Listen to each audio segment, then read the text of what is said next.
Hello everyone. First of all, I want say I really sorry about my English. I know my English very bad, but I hope you can understand what I mean in next video.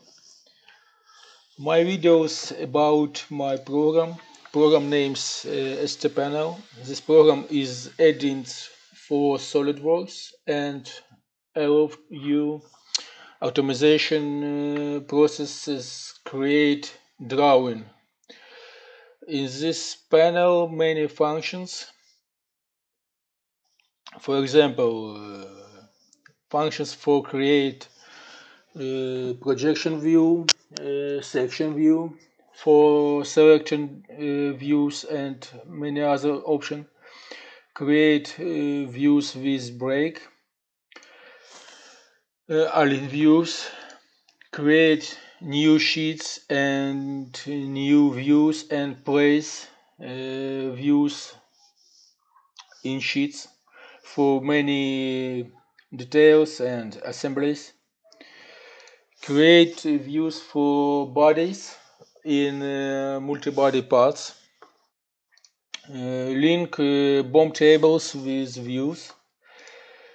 Set numbers for multi-sheets documents and write sheet number in property details.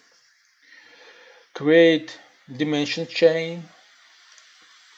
Change template for first and for next sheets of documents in drawing.